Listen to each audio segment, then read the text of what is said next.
There.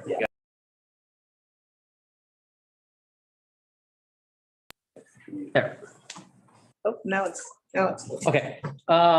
It's 6 p.m. and I call the RSSD School Board special session to order for a informational session for prospective candidates for school board. Superintendent DeGuara, do you want to kick it off? I will. So tonight we have generated a list of questions based on some feedback that we've received from the community. I've tried to incorporate those questions, ideas into the list of questions. I think it makes sense for us to start off with all board members sharing their name, their connection with BRSSD, and why you decided to run for the Board of Trustees originally. I can start out. Thank you, first of all, for everyone for attending and your interest in the school board. We really appreciate your efforts. And I know everyone here and hopefully online watching, everyone here, I know you volunteered in the community and we appreciate your help and we appreciate you considering helping on a higher level as a school board member. My name is Sam Leinbach. I am currently president of the school board in my second term. And I have a daughter who is in 8th grade at Ralston right now. So for another 2 days, but and that will be the end of a long 9-year history with the district. Wonderful journey. And to explain why I put my hat in to be candidate a while ago for school board.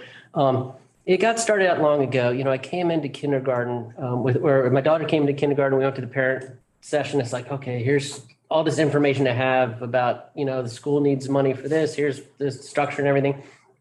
I got involved with the PTA. And at that point I saw, well, it's not just my daughter, it's other kids that need help too. And you know, the different kids with different needs need different programs and different facilities and everything. And then I got involved in School Force later on and got a deep understanding as treasurer at School Force of the financial situation of the district. And, you know, what started out as just interest in my what I can do for my daughter turned into interest what I can do for all kids and make sure that all kids are their needs are met. And that's why I chose to join the school board, to help guide the direction and to be a representative of the community, all my constituents within BRSSD, and teachers, parents, all community members, and of course, the ones who don't vote are the kids who need the most representation on the board. So, and I will. Trustee Howard. Yeah. Just go to the line. So I'm Jim Howard. I'm currently the Vice President of the school board and have been serving since 2019, summer of 2019, right before the world blew up. My kids go to Nesbitt Elementary. One is graduating this year and the other one is from 8th grade and the other one is currently a 4th grader. So my job by training these days is as a physician at a trauma center for kids, and there I'm a frontline healthcare provider that deals with a lot of tragedy and difficult conversations around life or death, and you know, meeting me is kind of meeting me on the worst day of your life mostly. When my kids started getting involved with the schools, I found that volunteering at the schools was very therapeutic. I like being around the healthy kids, not just the sick kids. And what struck me is that the principal that I was working with, Robin Maganaris, and I had very similar philosophies about trying to look out for the kids that didn't have anyone else to look out for them. And so she and I collaborated a lot. We started on the site council together, and then I eventually evolved to become the PTA president. And we focused all our efforts on making sure that kids that perhaps couldn't afford some of the opportunities that were out there within the district and seemed like not such a problem for other students, and were insurmountable problems for certain families at that site, that our fundraising efforts were redirected to both raising the tide for the general community and making sure that those kids didn't miss out on things like the camping experience that everybody does, the outdoor ed. So I really pushed to help those kids out with the mind that Belmont is not that different from where I grew up, where there's a quarter of children that perhaps are a little bit more financially stressed, surrounded by families that are not so much. And what I found to be true in my life is that it doesn't really matter what your background is. It's kind of who you are as a person that makes the difference. And so making sure I could be in a position to provide support for those kids whenever there was at the PTA level or some other position was kind of my mission. And so at some point, turns out one of my old lab mates from graduate school was a current board member. His name's Han Fan. And he was on the board just before me. And I got to know, I'd known Han since we were in our 20s, and he had been watching what I was doing at SBIT and encouraged me to apply for a board position when two of our trustees, Han and Rob Tashian, had stepped down. And we did, and for some reason, they selected us amongst the very qualified people that were out there. And, you know, I love sitting in long meetings, who doesn't? But really, it's been very eye-opening, and, you know, having to step back and sort of refocus so that your vision was on the entire district, while at the same time keeping your core values of looking out for the little guy, I think has been really rewarding, very challenging. And I've gotten to see it from different perspectives. For instance, I really appreciate all the work Amy did to bring us into thinking about equity in a more systematic way. And that's really helped shape my framework about how to help serve the population that I was sort of out to serve to begin with. You know, we all come to it for different reasons, but those were kind of my main reasons, I think. I'm Rahila Posse. My connection to the district is that I have two kids. Both my boys went to Sandpiper. I have a 16-year-old at Carlmont who went to Ralston, and my 12-year-old is at a sixth grade going into 7th grade at Ralston. The reason I ran for school board is a story very similar to what you've already heard. I was actually a working mom when Zane's, my oldest, started. For personal and family reasons, I put my career on pause. While I had been working and Zane was in kinder and first, I had been volunteering in the classroom, but then I suddenly had a lot of time to fill. And I grew up in Texas, and the Texas public school district system is very different than California's. We had PTAs, but they did bake sales, and we did not have education foundations. And the amount I was giving to my PTA was not the amount that my parents gave to the PTA in Texas. So I wanted to understand, where's the money going? And so I started attending PTA meetings. I got involved with School Force. I was the business outreach chair. So I served on the board for School Force for a while. I was co-chair of Measure K. I served on one of the bond measures. And then I was president of the Sandpiper PTA for 2 years. And then when the next president came in, I roped her in and kind of yanked her into the role, and committed to her that I would serve as her EVP to help her transition into this role. And that year, I was talking to a friend on the board who was serving on the nominating committee, who told me that there was a perception among the parents who had younger kids at the school that the older parents ran the PTA and the board. And I felt like, okay, I need to not be visible anymore. I need to get off the PTA board. I need to do something else. I wasn't quite ready to go back to work, or to a paying job.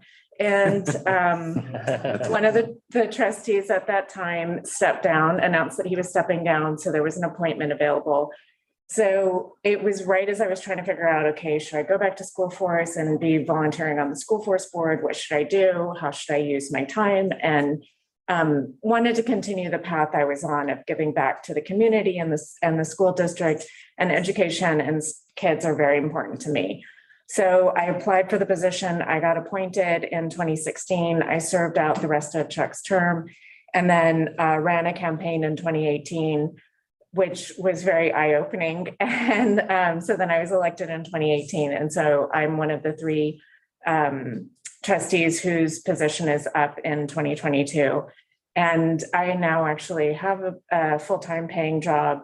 My kids are 12 and 16. I actually feel like it's a good time for me to step out of the district job. I think I've given enough to the district. I think I've done my fair share. So I will actually say in tonight's meeting that I am not planning to run again. I know when someone's considering, it's always harder to go up against an incumbent. So I will say openly that there is at least one board seat that is uncontested by an incumbent. But that's me. Great. So I'm Amy Koo, and I've been on the board since 2013. So my connection to the district, I have 2 kids that attend Sandpiper. So I have an 8th grader who's graduating tomorrow, as well as a 4th grader. So I guess we're in the same years. And I originally ran because I was an angry mom. I mean, that's the short form. But the reason I was angry was because enrollment was increasing rapidly at the time, and my son was not assigned to his neighborhood school. And there was really a lack of communication with the incoming families about the dire situation we were in. A lot of folks that I spoke with said, well, you should have known. It's like, how do you know as a new parent? Like, we don't know. And so but unbeknownst to a lot of people, I had actually gotten involved in some advocacy work with BRSSD a few years prior to bring a language immersion program into the school district. And that had failed, but that had taught me a lot about how school board meetings ran. I was able to meet with some of the board members at the time and the superintendent, assistant superintendent. And we gathered data and pitched it. Then we were told, oh, there's no money. So it's like, oh, what is that all about? And so he said, let's figure out what this money thing is. Attended a school force meeting where they launched the I'm In campaign, and I was helping out as business outreach. It's like, if you say there's no money, we'll find the money and we'll make this happen. And we were fundraising, and outside of school force, we were fundraising for the language immersion program itself. So I told everyone, hey, if we're upset about this and we're not getting the answers we need about the enrollment and neighborhood schools, let's go to the board meeting. And when I got to the board meeting, it was packed. There were 3 other groups besides us angry about something that was going on in the district. And I said, wow, we could do a lot better. So that was part of why I ran, because with that language immersion campaign effort that we were doing, one thing that I remembered very clearly, the reason why was not the money, because we raised the money. I was told, no, we don't believe in language immersion. We believe that if you're going to offer a language program, it needs to be for every student, 1 hour a week. It can't be just for a subset of students. And I said, wait, that's focusing on equality. It's not looking at what kids really want, what their families want, and adjusting the investments appropriately. It's like, no, if we have a pot of money, we need to divvy it up equally. And I said, that's not right. So there was that in the background, plus the angry mom thing, and the rest was history. So there are 7 candidates running for 3 seats that year because everyone was angry about something. Okay, well, I'm Suwarna Bhopali. I ran in that same campaign. I was not an angry mom. I wanted to say that at the outset. So my connection with the district started about 11 years ago. I have two kids. One is incoming 11th grader at Carlmont, and my daughter is an 8th grader that's going to be graduating tomorrow from Sandpiper. So I got involved a long time ago in PTA, doing various roles, started a lot of extracurricular activities for kids because I really believe that the school day, you know, just from the 8 to 3:30 is not enough. I was really blessed. I grew up on the East Coast and we had a lot of extracurricular activities that were actually funded by the school districts. So when I got married and moved to California, I was surprised, and not pleasantly so, that there weren't those opportunities that were just funded, you know? I always thought that should be part of the school day, things like theater and sports programs and, you know, public speaking programs and mock trial programs and all kinds of things that really extend the learning for students. And that includes students not just who are at the advanced level, but those who are struggling, those who have 504 plans or IEPs, individual education plans. And you see those students thrive in those kind of after-school activities. So that was really important to me. So I spent a lot of time in PTA for the first couple of years that my kids were in the school district. And then I got involved in a district-wide committee, which at the time was a weird name called the No Boundary Committee. You all, those of you who are older timers will remember that, where there was an enrollment spike and trying to figure out how to be equitable in terms of where students would be assigned to schools. It was a big deal. And there were lots of heated discussions. And that out of that grew the distance calculator and trying to be flexible, have a flexible program so that year to year, when you had enrollment shifts, you would have something that people knew, okay, this is what I can count on. It's a non-biased way of determining placements. So I was part of that committee and then got to understand what things were happening at the district level.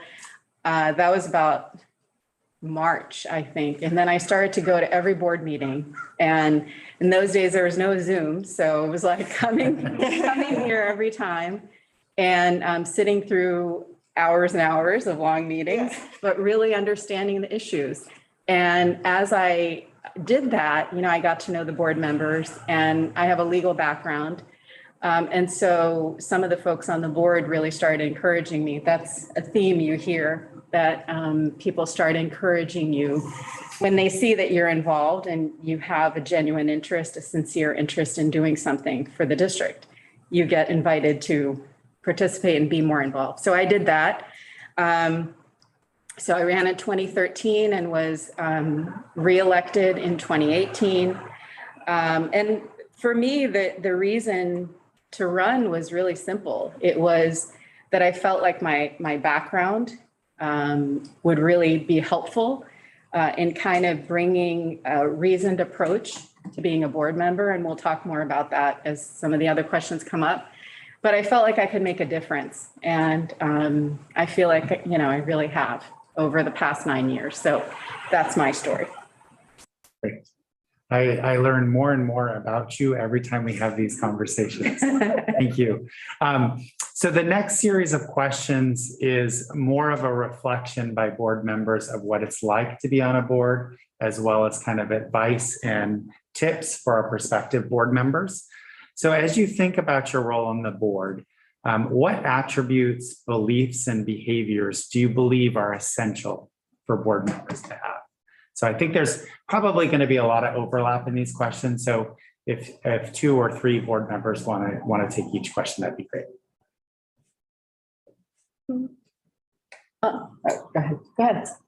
Yeah, sure. I can start. I think one of the most important things about being a board member is having good listening skills. Because, you know, you're getting input from a lot of different places, whether it's your fellow board members or constituents and and things like that. And you really need to have those active listening skills. What are people really trying to say versus what they might be saying? And then also having an open mind, right? Because if you're fixed in the way you want to approach things and you're not taking in that input, you may make suboptimal decisions. So I think that piece of it's really important. And recognizing that our fellow trustees have different backgrounds. So I have more of that business background. So I'm looking at things very, from an operational lens, implications and, collaboration, team building, that type of stuff. But, others have a legal background or medical background. So everyone has different strengths. And so it's good to make sure that you're listening and reflecting and making the best decisions possible. And ultimately, trying to make sure that you have the end goal in mind. And that's why once a decision has been made, being okay with it too, because you can't have splintered opinions after a decision is made. And sometimes that's kind of hard, right? Because if you're really advocating for something, and from my background, that I'm kind of that change agent type person who wants to advocate for things. But if the board, as a 5-person board, doesn't agree, you got to let it go, right? You can't say, oh, I'm going to fight behind the scenes, which I've seen happen in some school districts where individual board members start going against the board decision, and that never ends well. Yeah, definitely agree. For me, I think I would say the most important characteristic is sound judgment. That is something that when we've had a couple of appointments, as you heard, over the past, 5 years or so. And to me, when I think about why I appointed or wanted to appoint a certain person, it was always because that person, to my eyes, had sound judgment. So what that means is that you may not know all of the facts, but you've got to be able to, if you don't know the facts, ferret out the facts, talk to who you need to. I mean, this is because of my training, but, figure out the facts, use evidence-based reasoned decision-making. Try not to, in this position, you get a lot of people, sometimes those who are angry, who come to you, parents, employees, et cetera. You can't allow the emotion, no matter how intense it is, to define your decision-making. And I think that's really, really important. And, you may have situations, and we probably all have had this, when you're first a board member, that you may not know what is appropriate in the circumstance. So for instance, we are all governed by the Brown Act. We can't talk to more than one person, otherwise that becomes a board meeting, okay? And that's against the law. So, things like that, having sound judgment, knowing when you can talk to one other person on the board, knowing when, we all want to hear from employees of the district, but understanding your role and the role vis-a-vis the superintendent, and not being the one to be in the micromanagement, right? And understanding confidentiality. Those are all judgment issues. And you learn that over time, and there's trainings and all of that. But that's really, to me, that's the number one issue. You have to understand your role. You have to understand what is appropriate and what's not appropriate, and how to navigate those difficult situations when they arise. And the first step in that is identifying, oh, this is a potential tricky issue. I have to be able to think about, take a step back. How do I handle it? I would add that you have, for me, I think when I think about all of us and all the other board members I know, every single individual had a strong desire to serve the community. If you don't have that, this job, it requires a certain amount of hours. It requires a certain amount of reading about topics that are probably going to be boring to you. I know some of them are boring to me. A lot of great learning. So curiosity goes along with that, but there are things that I don't think any of us came from an education background. So there was a lot of learning about education things, but there's also about a lot of different things you would never think you would have to get involved in. During my time, we've had real estate conversations. We've had, believe it or not, you will talk a lot about funding that you will expect, but like understanding lunch programs and all the laws that go into it. There's just a lot of different things that you'll need to learn. And if you don't have something motivating you to want to learn some of these dry things, the superintendent is great at making it, helping you learn these things, and you have colleagues who make it funny. But you still have to, not pointing at anyone in particular, but you have to want to serve because the term is 4 years. It's not 4 minutes. So I would say that's a very important quality as well. So I'm going to push this. You guys incorporated a lot into that. I want you to speak because it was a question that came up specifically about the time commitment for board members. I think the community typically sees us once every 3 weeks for a couple of hours. Can you talk about what else goes into that role? Rahila talked about prepping and learning about topics. What else? What are some of the other things that you do regularly? I'm going to start with a quote someone told me is that volunteering is as much as you want to put into it. And I feel like that's very much this role. It's as much as you want to put into it. But I also think that when you are serving as president, there is a much bigger lift on your time than there is because you're representing the entire board. So I'll let someone else talk about that, but I just wanted to throw that out there. Yeah, it's hard for me to know what the exact time commitment is because when we came into the board, we weren't in regular times. The first thing that happened was about 5 minutes after we accepted our appointments, they sat us down and said, okay, we're gonna have to replace almost our entire cabinet and your superintendent within the next 6 months. And we went, oh my God, that's going to be huge. And I don't know what's going on anyway. And so we spent a lot of time drinking through a fire hose, trying to just catch up. Unfortunately, we had at least the conference, the annual CSBA conference down in San Diego to help us sort of get up to speed a little bit more, and a lot of meetings with people that were around to help us understand at least the big picture stuff. But then the world ended.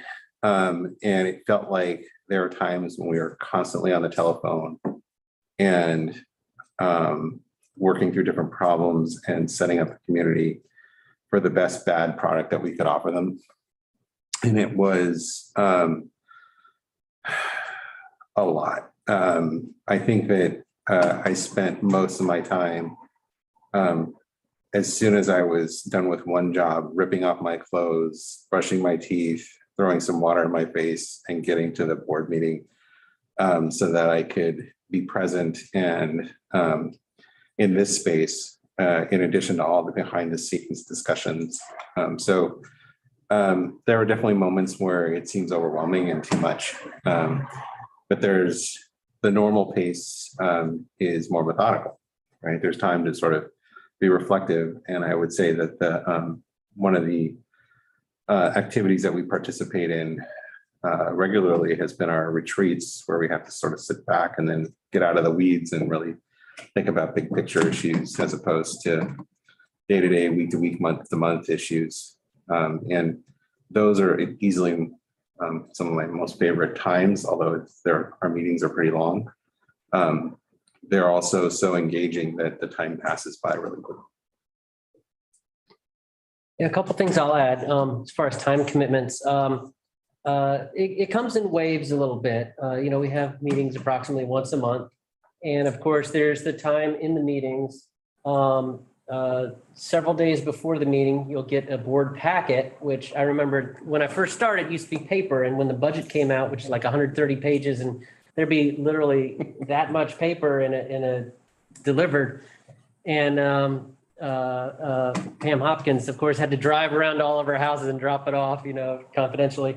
But once the board, now it's all online. So you get the board packet, you go through the agenda, you read each item, because when you're coming to the meeting, you want to be prepared to talk to that. You can't talk to anyone beforehand, but when you're at the meeting, it's the time for us to deliberate, to ask the superintendent, the cabinet questions, to get clarifications, and then talk about what is, in the best interest of student achievement. So there's that time, the prep for the board meeting, the actual board meeting, which is, the packets released prior to the weekend. You have the weekend to look at it. And then Thursday, of course, is the meeting. Other commitments, as a school board member, you are a face of the district. I think we all do this, but some of the things that I do is attend PTA events. Tomorrow's graduation ceremony. So I think, a lot of us are going to be at those representing the board. A number of other events happen throughout the year that we attend. And as Trustee Posse said, you can put as much time as you want into it because there's no shortage of events that are going on. And it's good for me personally. I really enjoy not only representing the district, but also being able going out and ask other parents, other teachers, other community members, well, what do you think? How are things going for you? How are things going for your family, for your kids, or if it's a teacher in your classroom? Are there any issues? And getting out in the community is a great way to get that feedback and help guide decisions that we make in our meetings. Another thing I would recommend, of course, going back to the first year, my first year of my first term. It was a big learning process. I mean, prior to that, I had attended several board meetings myself sitting in the audience and listening and understanding the structure of the meeting and how they go. As I said, I was part of school force and PTA, so I got to know kind of the workings of a school district. But once you're actually on the board, I sat down with Craig Goldman, who was CBO, and I said, explain the budget to me. And he took me through the whole thing. And I sat down with other one example, other cabinet members, I sat down with them as well to kind of educate myself and help them educate me, which all the cabinet, in which we have mostly new folks than when I started, but everyone was very helpful and say, yeah, come on, we'll have a meeting. Let me explain everything to you, answer questions and help out. But during your first year, there's a lot of that, of course, and learning how to work with your other board members and how the process works. But everyone who's planning on running, please put in your calendar, and let me see what it is, December 1st through, I think it's 1st through the 3rd, is the annual education conference. It's the California School Boards Association puts on every year. And well, actually, November 30th would be the first day. Then November 30th, they have a new board member session. And it's so valuable. It's a whole day session and they give you a big notebook and you go through and they teach you all aspects of being a board member. So that's a time commitment I would strongly recommend as a new board member, because that's the crash course in how to be a school board member and how to handle that. I think, so those are the main time commitments, I think. I mean, there's a lot of other stuff, but that's, Yeah.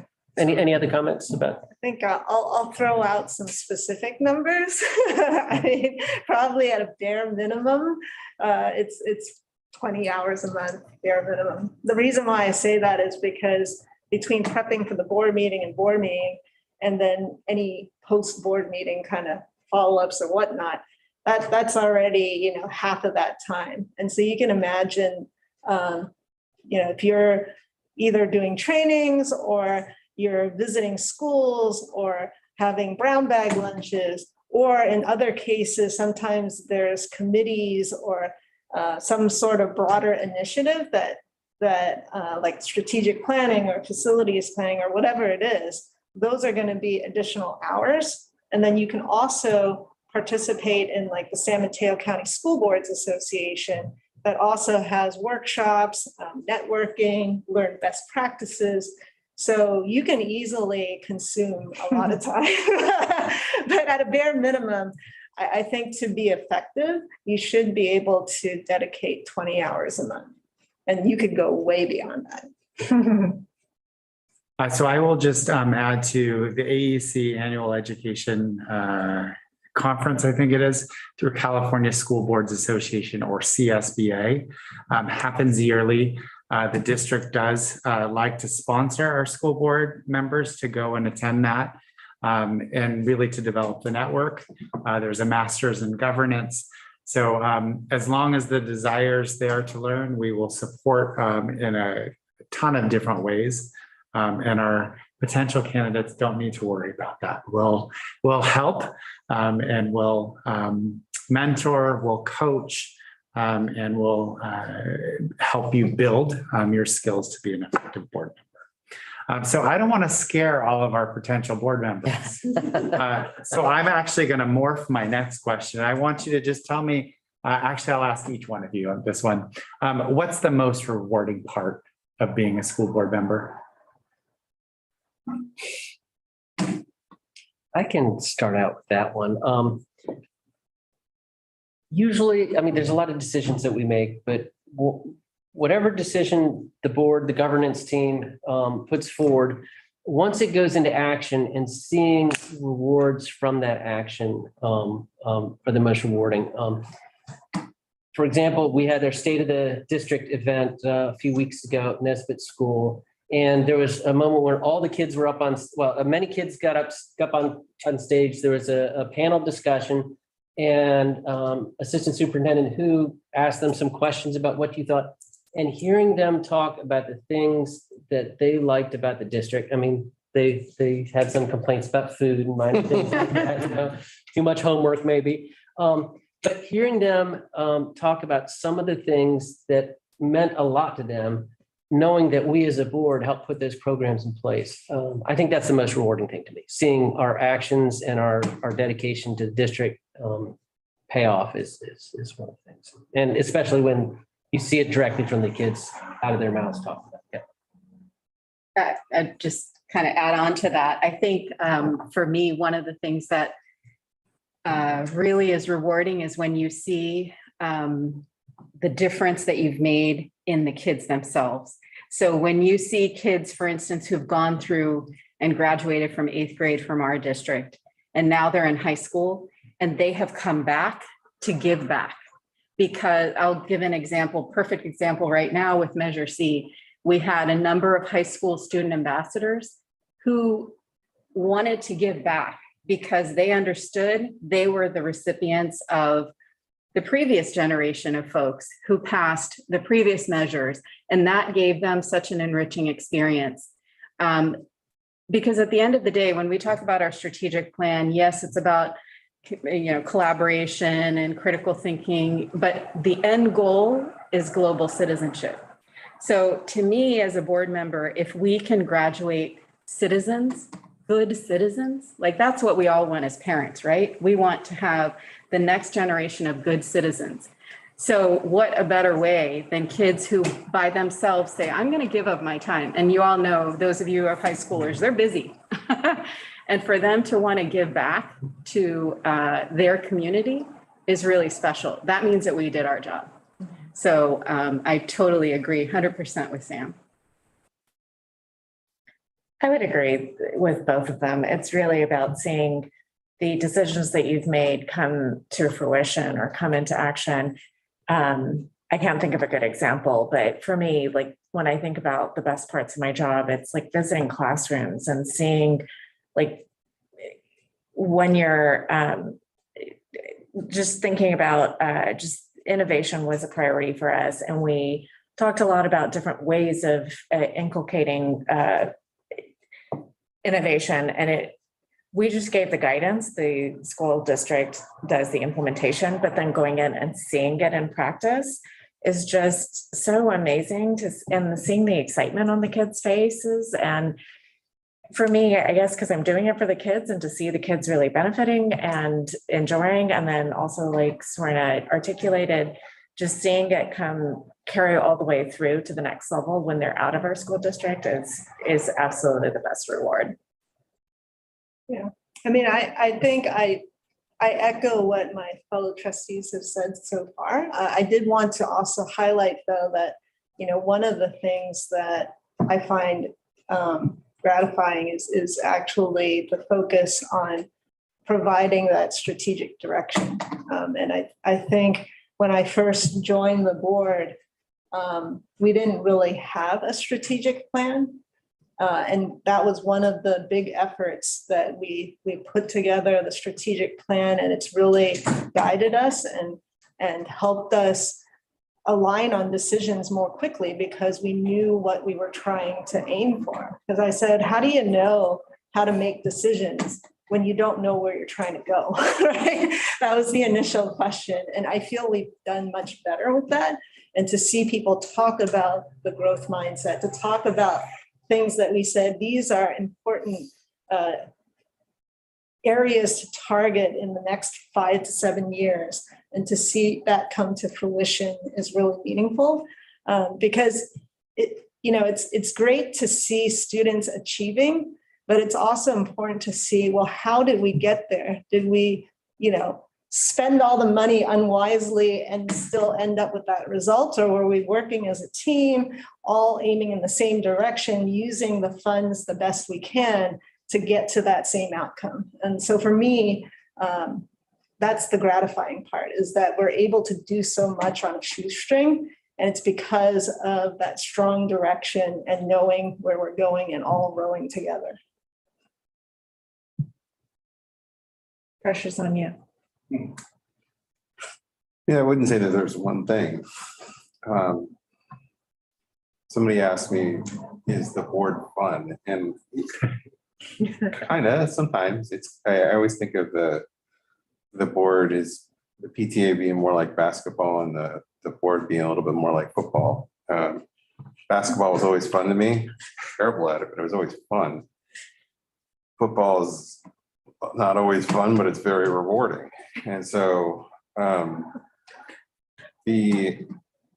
of the things that I would say everything that they said, and also the partnerships are very rewarding. We have this incredible board where we all bring a slightly different perspective, and the way it's gelled together and has interacted with the superintendent and cabinet has been incredibly gratifying.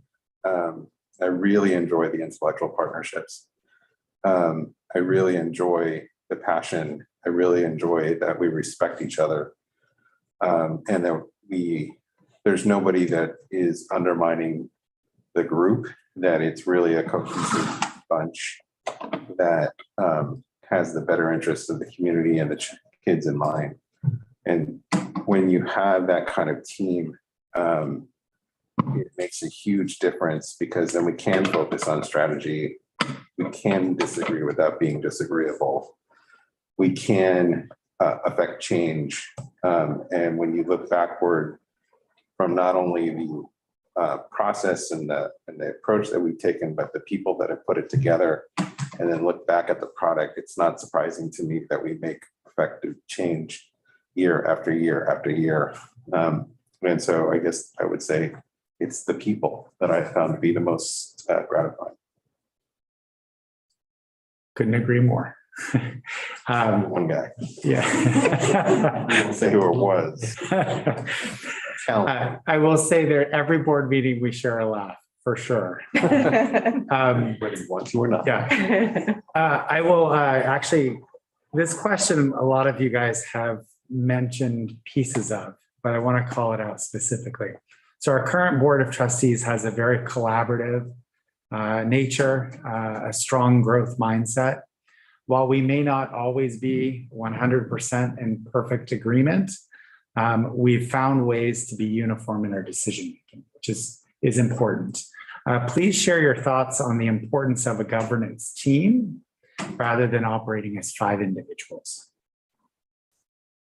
I think that was just my answer, but yeah, I don't You're have. off the hook for this. I Anybody else want to add to that? feel like I get my way with it. I might add one thing. I mean, you mentioned the term governance team. So just to define that briefly, there's 5 members, as you know, on a school board, but when you add the superintendent, that is the governance team.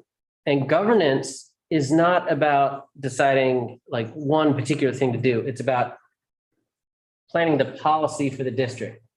So the governance team is the 6 of us. We work together in meetings, in public, transparent. Brown Act was brought up before, which means, there's no side conversations. Whatever happens, it's, on the camera now, and, it's wide open for anyone to come in and add their feedback and comments to. So as a governance team, we all have to come together and come up with the district policies, not actually tactics, but policies. And then once the policy is laid down, then it's the superintendent who executes that policy with his cabinet and all the way down through all the staff. That's I just wanted to call out governance first. And I'm sorry, I forgot about the original question. It was And operating within that governance structure as a team, as opposed to it as an individual. oh, yes. And yeah, and again, with, as a full team, of course, Superintendent DeGarn comes, he's dedicated his career to education and students and is an expert beyond any of us who come from different careers in different industries. So it's that expertise. It's us as a board coming with community perspectives. We're all parents in the district. We all, like we were talking about earlier, volunteering our time and going out to events, getting feedback. We go into the grocery store and someone is approaches us and brings information. So the governance team, everything comes together in the meeting for deliberation, and we all have to decide on that and work with each other, collaborate, make sure that all opinions are heard, and not only the loud opinions, but even the quiet ones. I mean, you can't, the squeaky wheel and grease, you have to avoid that. And yeah, so that's my perspective of governance team and how we work together. And I'm sure my colleagues can expand on that if anyone else. I just want to share a learning I had about operating as a governance team as a board member. It's a little bit more about the Brown Act. Coming from a corporate background, I was used to, if you need buy-in on a decision, I was used to a different style where you go to individuals and you understand their perspectives, and then you kind of understand everyone's individual perspectives as your prep work to the meeting, where you then get everyone to agree to the decision you want. You can't do that as a governance team. And I knew that, but I knew that because I knew the Brown Act and I knew about it beforehand, but knowing it and doing it is very different, because there are times where something comes up and you know that someone's a legal expert or someone's a medical expert. And so you can reach out to one other person, but you can't reach out to more than one other person. And you might want to get, like, especially on our school board, if there's different perspectives from different schools or different communities, you might want to be tempted to, but you can't. And so learning how to navigate all those conversations in public, because you still want to hear their opinions. And so how do you have those conversations in public, not the pre-meetings before the actual meeting? That was something that I had to get used to. And so I just wanted to share that, because as prospective candidates are thinking about it, I just thought it was an interesting learning that I had to go through. And I wanted to add something, because based on that story, you may feel like, oh, that's very lonely. Like, I can't talk to anybody. But that's the benefit of a place like the San Mateo County School Boards Association, because there are other school board members. So there's nothing that says you can't talk to other school board members. You just can't talk to your fellow school board members. So it doesn't have to be this lonely journey. You can find a buddy or a mentor or just other board members out there that may be going through similar situations. And then you have someone to talk to about their experiences versus your experiences. So just keep that in mind. It's not as lonely as it sounds. There are people out there you can talk to. So there's the public perception of what a board does, and that's largely received via watching a school board meeting or seeing it on YouTube or seeing something even in the media these days about school boards.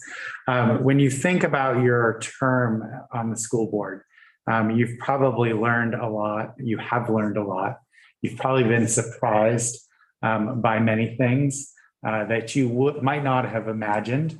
I'm wondering if you can share that learning or that surprise. Maybe you'd use the frame, I used to think school boards blank. Now I know blank.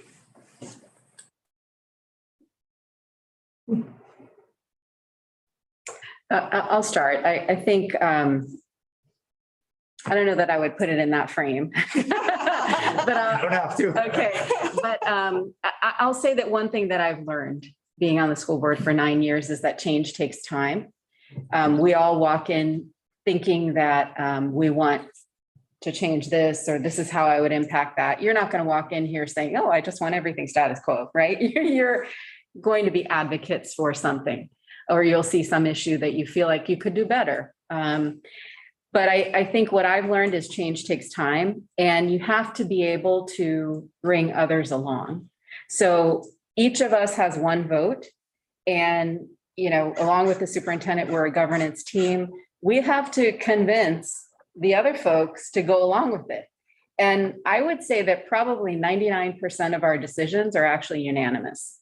I can count on one hand the amount of times I've probably voted no. That I wasn't in alignment with the rest of the board, but those were principled decisions. And I think that's really important also, that I would say you shouldn't be a rubber stamp. Sorry, Dan, but you shouldn't be a rubber stamp for the district. As a board member, your role is to be the check and balance, to be the voice of the community, and to state your piece. Sometimes you have to, even if that's 1 versus 4. You know, that is the way it is. So you have to be able to stand for what you stand for in terms of a principle. But at the same time, like I said, 99% of the decision-making is unanimous. And we all, if we don't initially agree, we find ways for a compromise position, or we convince each other in public, which can get a little tricky. But just to give you a quick example about change takes time, you know, a couple of years back, those of you who've been in the district for a while know that we had a big enrollment spike, and we had Ralston bursting at the seams, 1,200 students. We determined that we had bubbles coming through, and we could not keep putting more students at Ralston for educational issues and safety issues. And so we had to come up with a solution. So, you know, the first solution everybody thinks of is buy some land and, you know, build a new school. We didn't have money to buy land. So we had to look at what were our available resources. And thank goodness at the time we had space on the Nesbitt campus, and we had an excellent relationship with Redwood City on the Sandpiper site, where we were able to build on their land. That decision to build the K-8s on both of those sites was probably like a 3-year decision. From the time of determining we have an enrollment issue, what do we do, deciding the various options, engaging the community, architectural, building, all of that. It took a long time, and convincing colleagues, other colleagues who weren't on the board at the time, who were on the board at the time. It's a lot, but you have to be able to see, I would say, in your mind's eye that that could happen, and how does that change take place, and then how do you get from A to Z? And that, to me, again, all goes back to judgment. I'll share something that between the time I was on the outside of the board and after a board member, one of the things that changed my opinion a lot. You know, I work in the software industry, you know, private sector. We're very agile. We make a decision, and you know, 2 weeks later, the code is published. The education system doesn't work quite that fast. And there's a lot of, and when Suvarna was saying it took, you know, 3 years for this project, it reminded me that, and a number of other things. I mean, and in my company, there's not a union, where the district there is, and there's certain, and there's many other things. I learned how the public sector works, because my career is not in the public sector. So that was a big change for me. And it was an educational change for me to learn how that works. So anyone joining the board, you have to keep an open mind and say, it's a different environment. The education system is different than technology. It's things don't quite move as quick. There's a lot of regulations with good cause. I mean, if it's children's lives we're working with, we need to protect them and make sure that the best is happening for them. So that's one of the big changes that I didn't know before I joined the board. Well, I kind of knew it was there, but the extent of it was interesting as I've come through the years. I think for me, like, maybe one of the surprises is actually how hard it is to communicate things effectively. Because one of those, you should have known, it's like, well, we don't know. And so, we've tried to implement so many different ways of reaching out to people. And yet there's still people who don't know, right? And I feel like that's one of the biggest challenges that you have to stay optimistic that at some point people will figure it out. We'll just keep trying different things. But we implemented a new family orientation because it's like people don't know. They would appreciate having an orientation before the first day of school, right? We freshened up our website to make things easier to find. We added a Facebook page, right? We're doing a lot of changes. Some of it under duress, like live streaming our board meetings. That was kind of a thing post-pandemic when we were in Zoom. But we're constantly trying to change how we communicate and even draw people who weren't involved to become more involved. But it's just never ending. And you can't give up on that. But it was a surprise how difficult it is to get people to hear the messages that you're trying to push out there and to bring people along. It's so hard. One learning I had from year one it has to do with what it means to be a governance board. Governance boards really don't do anything. They have one job, which is to hire and fire the superintendent. That's the only thing they actually do. Everything else they do is give direction.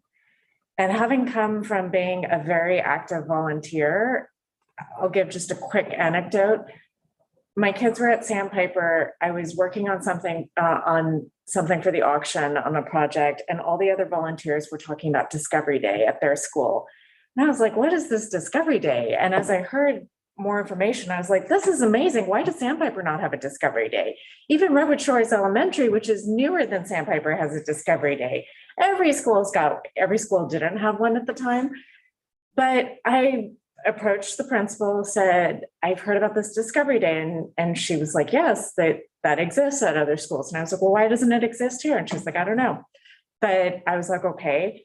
So I got her buy-in. I then had her help me approach the staff to get their buy-in, went through a whole process to get everyone bought in, got a bunch of volunteers, launched Discovery Day at Sandpiper. So I came from this attitude of, if you see an opportunity, you just go and run with it and you do it. You don't do that as a governance board member, because then you're stepping on somebody's toes. And I think that coming in, I had done my due diligence to read about what it means to be a governing board member. For those who are interested in serving, I liken it, I always explain, it's kind of like in a corporation. You have a CEO, the equivalent is the superintendent. You have all of the people that do the thing that the company is supposed to do, but you also have a corporate board that gives direction and oversight. That's kind of what we are. We are not out there driving the Discovery Day and initiating new programs. We are saying, you need a new program, and here is the reason you need the program, and here's the direction for it. Or, you're just providing that oversight and direction. And I think that is a common misunderstanding for a lot of people when I'm talking to them about what it means to serve on the board. So I wanted to share that. I think I've learned that I'm never going to be done learning about what the heck it is to be a board member. There's always something, right? There's always some acronym, there's some nuance, there's some piece about this complicated puzzle that I don't really understand very well. And so it takes a lot of time to get up to speed. and benefiting from the experience of your peers is super duper helpful.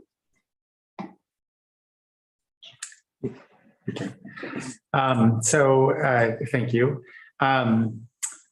As we start to kind of come to a close and wrap it up, I do want to ask a very tactical question, right? So running for a school board is different than a PTA or a school site council. Yeah, there's an election by your peers kind of at the school, but as a school board member, it's an elected seat in a county, right? So running for school board is a formal process that takes place through the San Mateo County Registrar of Voters. The first candidate, as I was looking at today, the first candidate seminar that they have is on July 7th at 10 a.m. Double check the dates and times.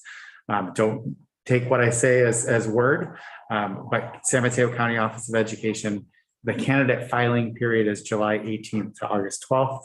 And the question that I have for the board is, you've been through the process, maybe via an appointment, maybe via election. This one's going to be an election coming up.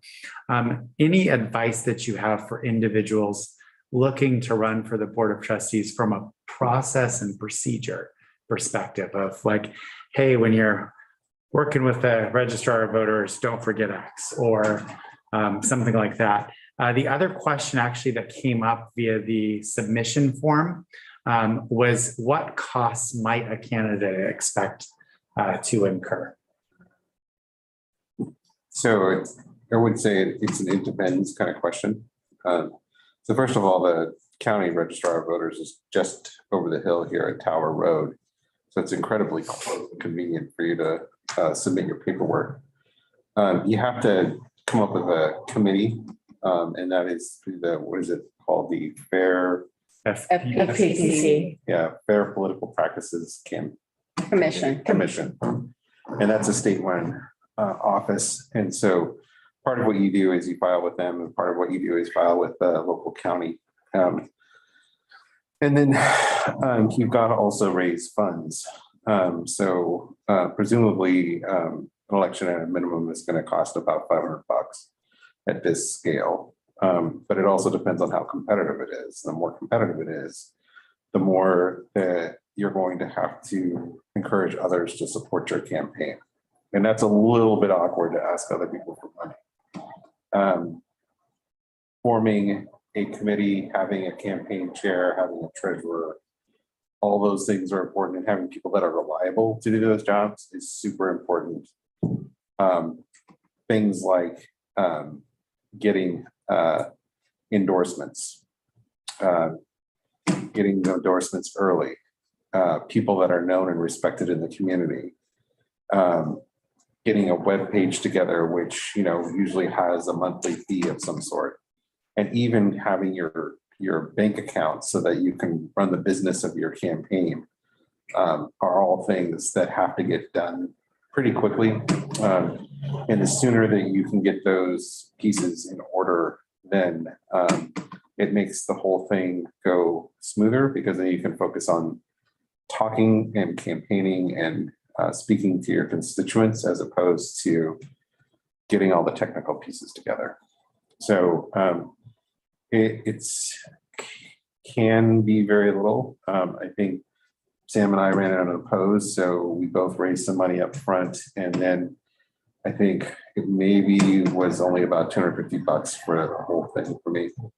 It wasn't that expensive, but a big chunk of it was just having checks from my bank account to be able to pay my bills.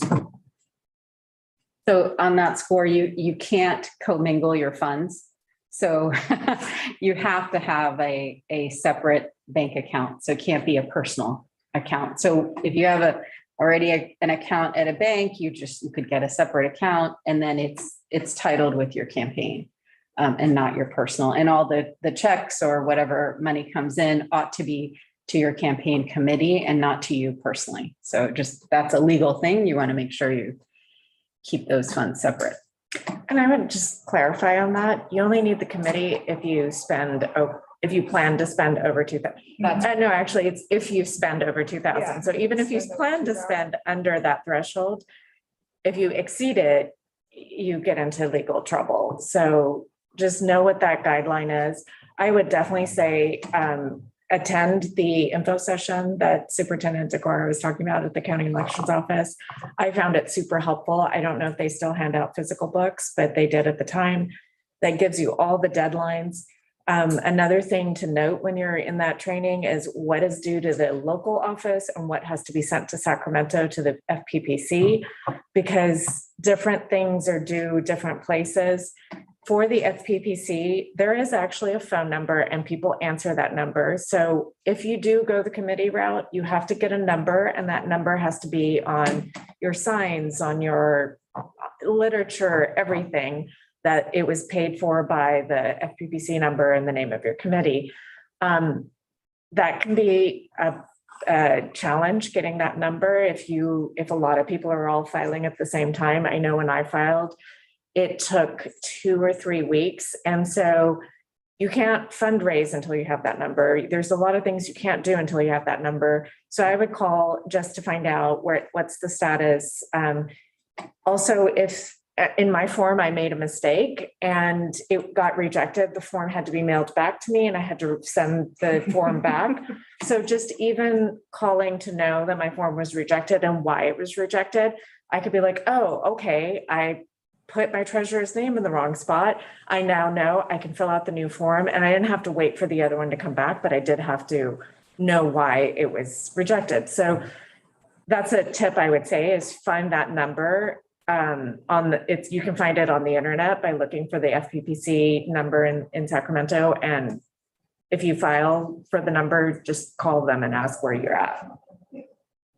And I would add, like, everyone's been talking about the kind of the more tactical processes.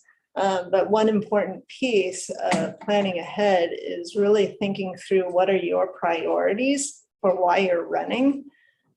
Because there is a candidate statement that you need to draft. So even if you say, I'm going to go no frills, I'm not going to set up a website, I'm not going to do X, Y, and Z, it's still beneficial to have that candidate statement that's in the actual election pamphlet.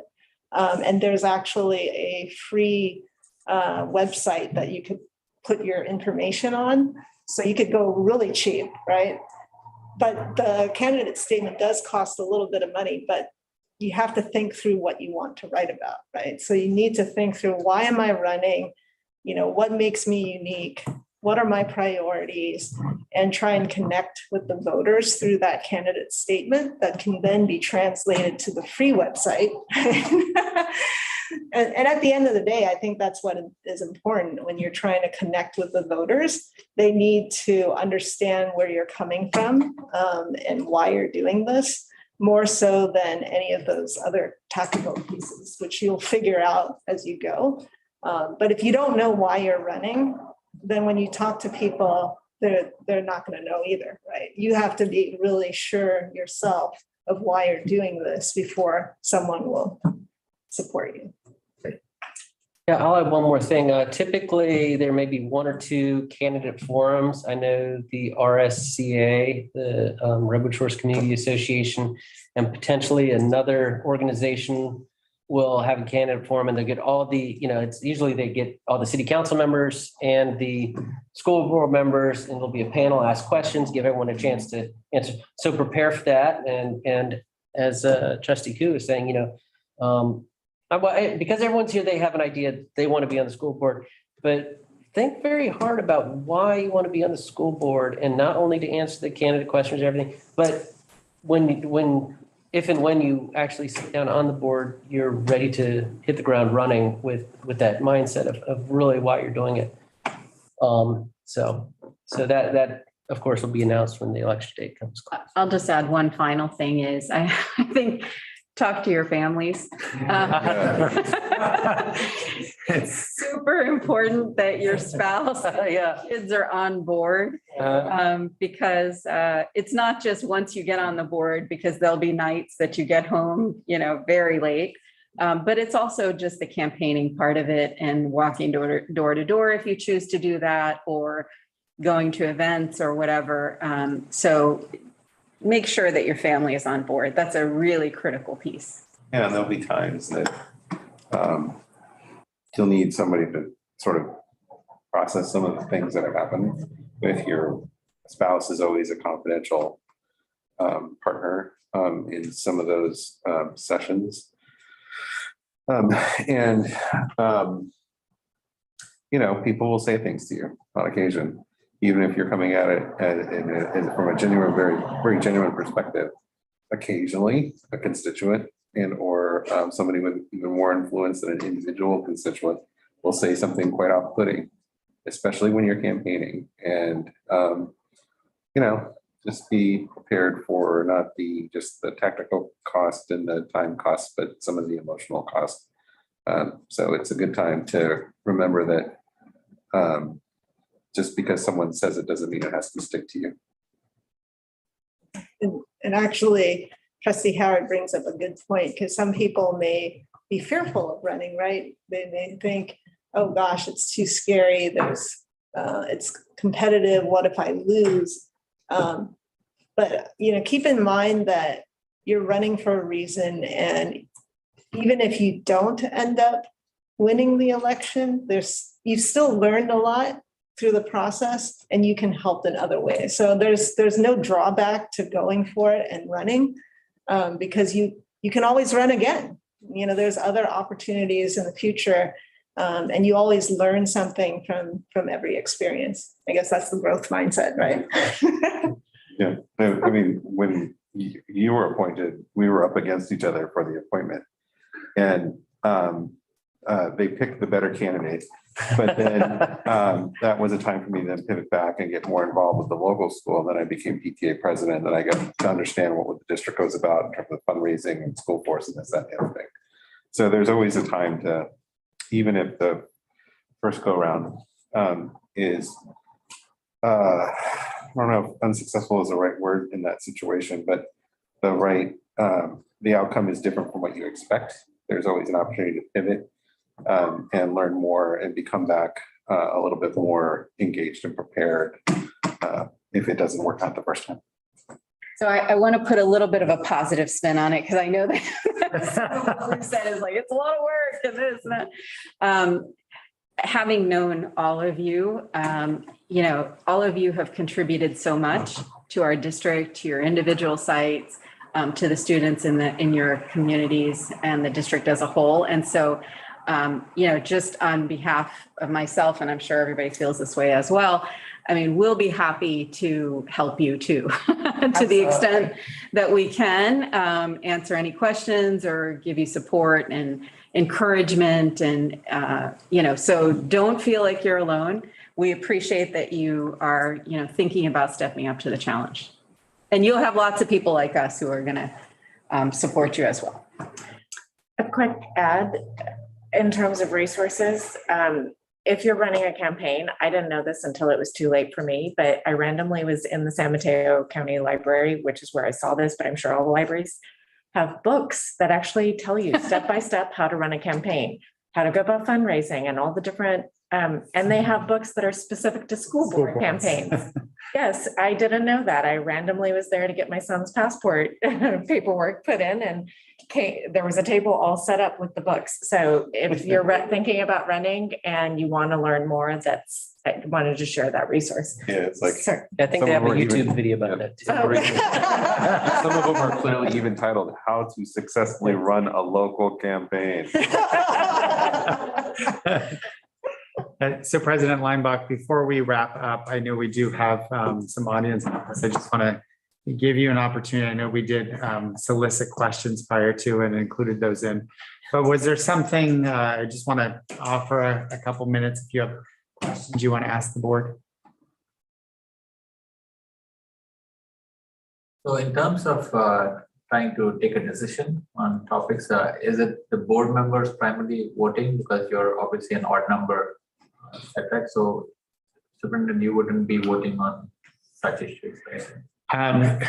I'll go ahead and answer that question. So it's interesting. You hear a lot about the Brown Act. I'm able to talk with our board members. I'm able to bring them along and keep them informed in what's happening in the district. So when it comes to that decision making, they have the opportunity to provide input and come up to that decision as a governing team. as a governing board. I will say that I will frequently have conversations with board members throughout the week. It's my practice to send board members a weekly update of things that have happened in the district, things that we're looking at, things to stay aware of.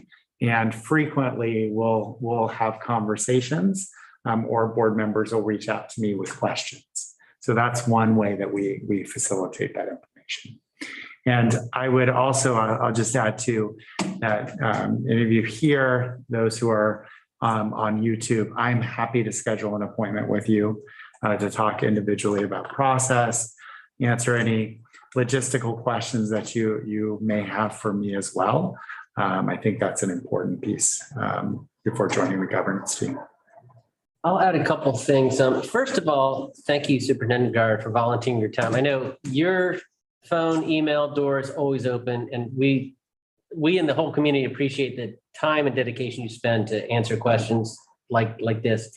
But a little bit about, I think maybe part of your question triggered some thoughts in my mind about, how does the agenda, the material on the agenda, how does that come, how do we decide what's going on? And just to kind of give everyone an idea of that, first of all, the superintendent and his cabinet, there's certain legal rules, like we have to come up with a budget, we have to come up with the LCAP, which we just did in the last meeting. There's throughout the year, there's certain things that are required by law. There's other things that come up, like the breakfast program or something, that we need to have discussion on that. But other than those kind of mandatory things, any two board members can say, hey, I think we need to have this on the agenda. Typically, the president is the facilitator of the meeting. As the president doesn't really set the agenda, but facilitates the agenda. So if any two members come up to the president and say, hey, we'd like this on the agenda, it gets put on the agenda and we discuss it. So it's really the board's prerogative to do that and come up with the ideas we want. And typically the cycle is that the president and the vice president will have a kind of, after we have our board meeting, we'll have a debrief and we'll say, how'd the meeting go? Well, this went well, this could be approved. And, I like the tone of everyone's collaborative or whatever comments is like, hey, next meeting, let's try something new. Like we had where the president, we did a thing where the president's going to sit at the end of the table so he can see everyone rather than the middle where he can turn back and forth.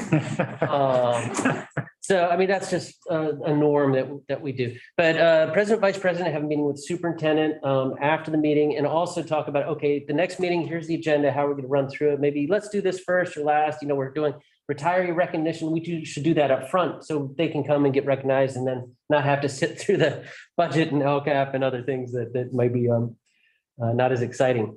And then, so I just wanted to share about how the agenda is created and how it's managed. And the president, as a president, I have one vote just like everyone else. I don't have any more power than anyone else. The president facilitates the meeting and kind of leads things, maybe the spokesperson, but has no more power than any other board member other than that. I was just going to say the technical response to your question is it's three. If you get 3 votes, something passes. If you don't get 3 votes, it doesn't pass.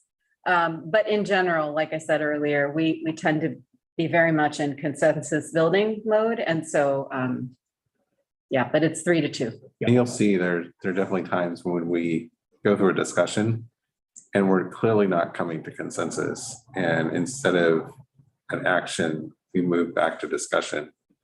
And that's happened once or twice since I've been on the board, where we're not really quite there and we haven't really quite worked through the issue. And so are we ready to take an action and give direction? Not always, so it's worth that extra time. And then I would also add that, there has to be a quorum for the meeting to be one where we can make votes. So, it's odd so that there's fewer of these tie kind of situations, but you also have to have at least 3 people at the meeting. Otherwise you can't hold the meeting, right? I mean, you can have the meeting, you can't vote on anything. Take action. Yeah, you can't take action. Any other questions? I'm gonna ask some basic, just always learning. What are your term limits Uh, and how many can you? Well, a term is 4 years. I'm not aware of any term limits. You can, There's no term. yeah, you can No run term limit. run as long as you're, have a pulse. At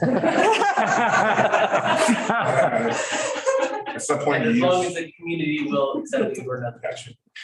At some point you use the word cabinet, what's that? Cabinet, Cabinet is the executive leadership. So in our cabinet is myself, our CBO, our director of technology, our assistant superintendent, our director of human resources, and our director of special programs. And instruction. Yeah. Which happens to be assistant super. Yes. Is 5 the norm? Is that whatever? For this size school district, yeah, 5 members on the board, I mean, yeah, for this size school district, that's typical.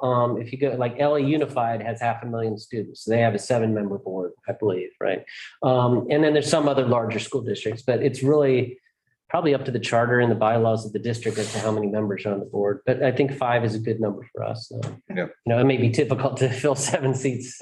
Yeah. Five is typical. Some boards have 7, but 5 is typical. And you mentioned that you're stepping down and not running. How many seats are available?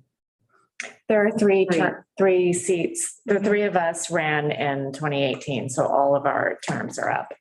Yeah.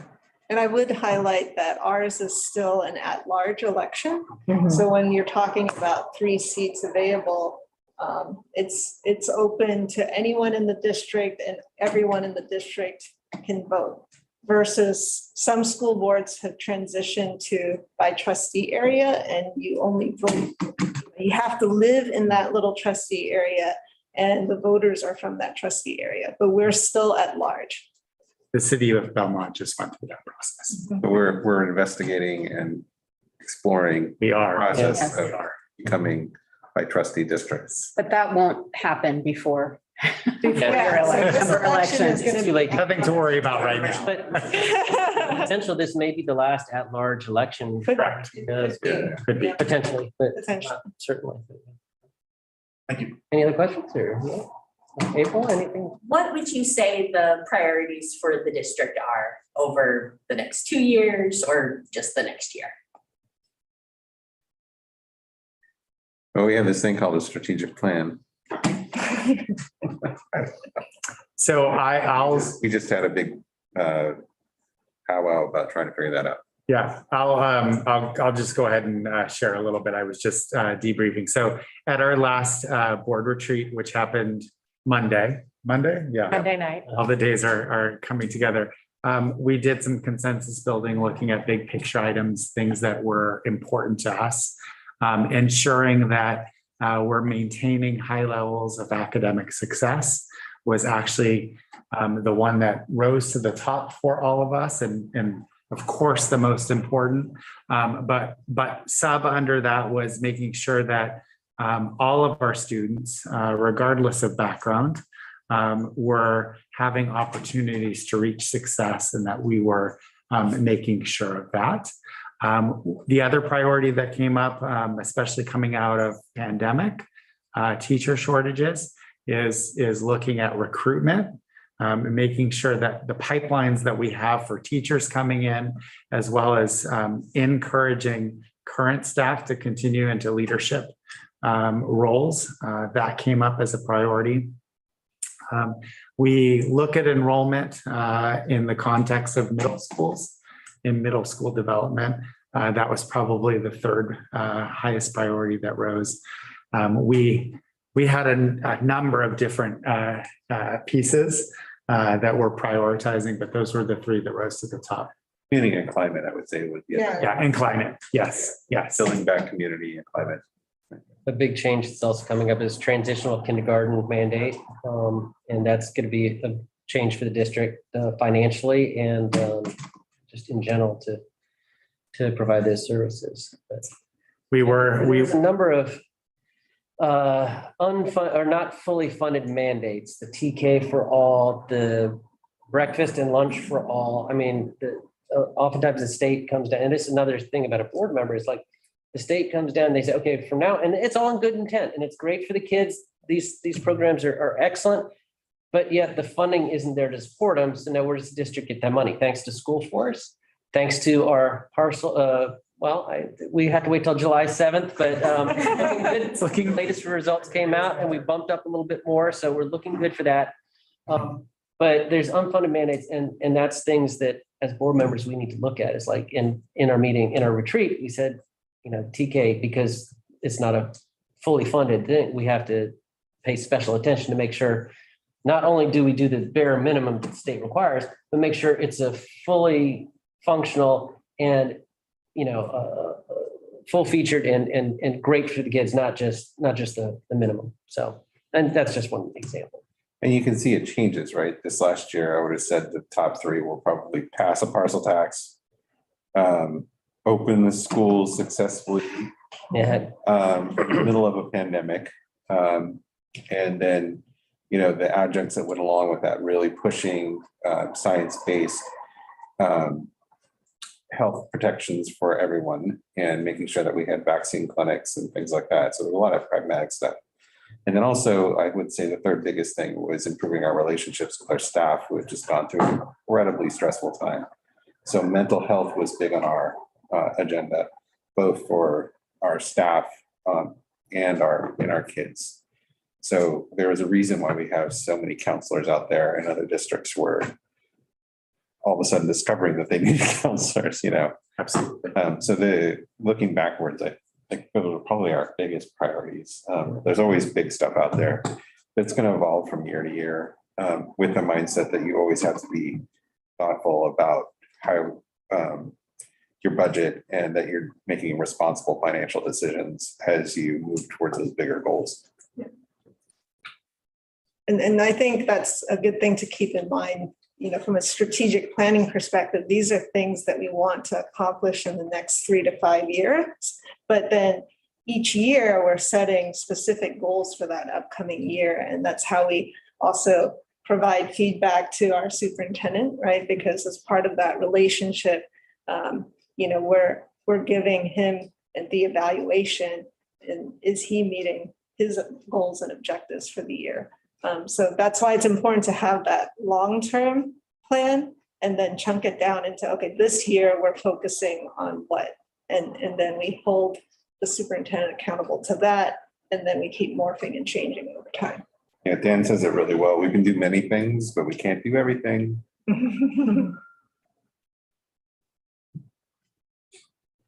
Just a quick question. So as a board member, are there certain roles in your local school that you're not allowed to take up? Are there any restrictions? You can't be an employee of the district. So you can't take up any kind of part-time teaching positions, PTA roles? Not in the No. district that you're on the PTA. governing board of. PTA is fine. Yeah. Yeah, I it's was not- vice president of PTA my first year. So that was a lot. Yeah. It only ended up being the first 6 months that I ended up focusing on that. And then I was like, good luck. Like, can you run an after-school club in your school? Yes, definitely. Yes. Yeah. So you can, legally, what you cannot do is be an employee of the district. Anything else is okay. However, I would just say perception wise, I don't think it's probably appropriate to be, say, PTA president and also be on the board, because then whether you are or not, the perception is you're only, serving because you're PTA president, you're serving that site, right? Yeah. So that I think is not a good idea, but other PTA roles are fine. Like Jim said, you absolutely should run programs. I think that's a great thing to do. Whether that's a district-wide or site or at a site or whatever. I mean, if you have that talent and interest, do it because you're helping kids. That's the goal. I would probably sum as there are some legal guidelines. We all fill out forms that show that we don't have interests in the areas in which we govern, right? So that we're not making a decision that's going to directly benefit us in some way. So So if I was like part owner of the Lexia program software, and we're like, that's the one we need to choose over this one. That would be, right? Yeah. So I don't have But any that conflicts. wouldn't preclude you from being. a Just have to board member. disclose it. Yeah, you have to Probably recuse disclose it yourself. and recuse yourself on that decision, Or not recuse and not disclose. right? And we work with all of our board members and management through that process. So don't worry. Yeah, and to that point, and like back to AEC, the district is very supportive. I know the salary question didn't come up, but I think that's a future agenda to bump up the salary. Is that right? No, It's it's- zero, by the way. Sorry, it's 0 to 0. The AEC conference. Get a free salad every once in a while. You know, travel expenses are helped out with that.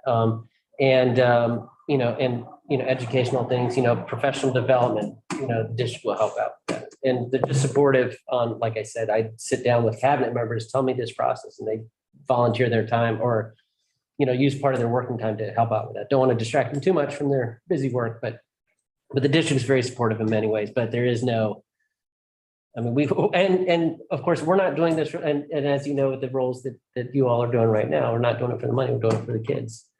And just one thing I'll add, every decision, everything that comes to me personally, I always look at it, and I look at it with the lens of equitable student achievement, and does this policy, how does it affect student achievement? If it's something that has to do, with, nothing, and there's a few things that come up, like with, I don't know an example, but there's something but there was a saying in the CSBA classes, the Master in Government Governance classes I went to, and I'm having a hard time remembering the exact numbers, but I think they said something like 80% of highly achieving school boards spend 80% of their time focused on student achievement issues, not on other ancillary issues that aren't focused on student achievement. Because it can't, there may be a big hot topic about something for schools, like, oh, what are we going to do? The school dance, what's the policy on that? That's not student achievement. That's something we need to talk about, but minimize the time on that, focus the majority of the time on student achievement, and every decision you make, how does it affect student achievement? That's my recommendation to any school board member too. So once you go down the micromanaging pathway, you're headed down the wrong road. Oh, that's true. I want to thank our attendees today for coming. Thank those on YouTube who are viewing. And again, I want to extend the invitation. I'm happy to meet with any prospective candidate one-to-one, answer any questions, help provide guidance, anything that I can do to support. I think you heard you have 5 very dedicated folks in front of you here. That, like Sam was saying, just have a dedication to the children of our community and to growing community, which is incredibly important. So big roles. You guys, you have all taken that responsibility to heart. I definitely appreciate our governance team and the work that each of you have added to it. It goes without saying we're where we are because we have an effective leadership team and a governance team. And that speaks to the great things that are happening in BRSSD. So Can I say one last thing? Just so the 3 of us won't be on the board anymore, but Jim and Sam are definitely going to be on the board, and Dan will be here. Jim and Sam are incredible colleagues, very collaborative. Dan is wonderful. Ask anybody. He's a great collaborative partner. And that's really important too, because this is a volunteer position. And if you don't enjoy the people with whom you work, it can be a chore. So if you decide to run and you get on the board, it will be an enjoyable experience from a personal perspective because of the people you work with. So, yeah. Yeah, the funny thing is, well, not so funny, but I know each of you individually in this room and whoever's on YouTube, but I can see who's here in this room, and I know each of you to be amazing people. I am going to miss these 3 terribly. They have been great partners, great leaders. They have done it so with grace and thoughtfulness and just an amazing amount of insight and foresight and leadership that I'll never be able to replicate. And I will desperately miss the relationship with this governance team. Don't worry, Jim, we're gonna go back to being angry parents writing you.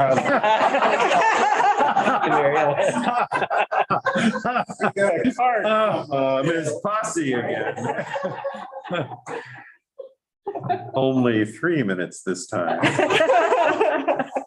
All right, with that, thank you for attending. Thank you for anyone who's watching. And I encourage everyone to, exercise their right and responsibility to do the best they can for the district and consideration in running for an office. Thank you for attending. Thank you. Close the meeting at 7:35 PM.